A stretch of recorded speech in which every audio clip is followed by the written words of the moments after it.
বাংলাদেশে আশ্রয় নেয়া রোহিঙ্গাদের জন্য জাতিসংঘের মাসিক খাবারের বরাদ্দ অর্ধেক কমানোর পরিকল্পনার বিষয়ে আন্তর্জাতিক সম্প্রদায়কে জরুরি ভিত্তিতে পদক্ষেপ নেওয়ার আহ্বান জানিয়েছে অ্যামনেস্টি ইন্টারন্যাশনাল।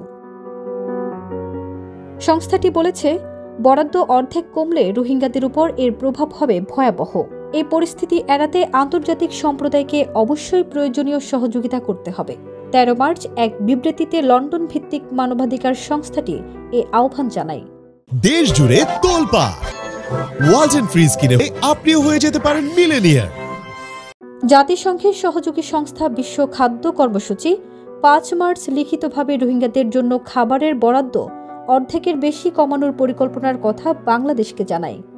সংস্থাটি বলেছে, জরুরি নতুন তহবিল পাওয়া না গেলে কক্সবাজারে আশ্রয় নেয়া রোহিঙ্গাদের জন্য মাসিক খাবারের বরাদ্দ আগামী এপ্রিল থেকে $12.5 থেকে $6 নামিয়ে আনার পরিকল্পনা করছে তারা।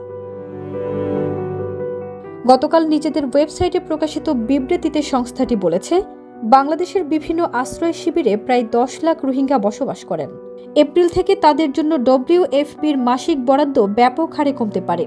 এটা তাদের জীবনে মারাত্মক প্রভাব ফেলবে।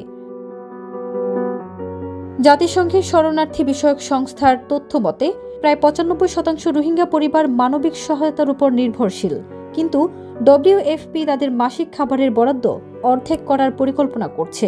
এমন সময় এই ঘোষণা এলো যখন তহবিল স্বল্পতায় রোহিঙ্গাদের জীবনে টানাপোড়েন চলছে।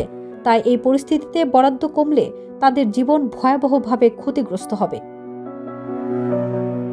একটি সংবাদ মাধ্যমের প্রতিবেদন অনুযায়ী WFP বলেছে, দাতাদের পক্ষ থেকে সার্বিক তহবিল বরাদ্দ কমায় রোহিঙ্গাদের মাসিক খাবারের বরাদ্দ কাটছাঁট করার পরিকল্পনা করতে হচ্ছে তাদের। এর সঙ্গে যুক্তরাষ্ট্রের প্রেসিডেন্ট হিসেবে দায়িত্ব নেয়ার পর ডোনাল্ড ট্রাম্প সম্প্রতি দেশটির আন্তর্জাতিক উন্নয়ন সংস্থার অর্থ অবরুদ্ধের নির্দেশ দেন তা সরাসরি যুক্ত নয়। এ বিষয়ে অ্যামনেস্টি ইন্টারন্যাশনালের দক্ষিণ এশিয়া বিষয়ক আঞ্চলিক পরিচালক স্মৃতি সিং বিবৃতিতে বলেছে, রোহিঙ্গা শিবিরে প্রয়োজনীয় জিনিসপত্র ও পরিষেবায় এরই মধ্যে যে ভয়াবহ স্বল্পতা চলছে, তহবিল ঘাটতি সেই সংকটে আরও বাড়িয়ে তুলবে। শরণার্থীদের মধ্যে যারা বৈষম্যের শিকার ও যারা আরও প্রান্তিক হওয়ার ঝুঁকিতে আছেন, তারা আরও ঝুঁকির মুখে পড়বেন। বিশেষ করে শিশু, অন্তঃসত্ত্বা ও প্রবীণ ব্যক্তিদের আরও ঝুঁকিতে ফেলবে। ফারজানা নিকিতা, দেশ রূপান্তর।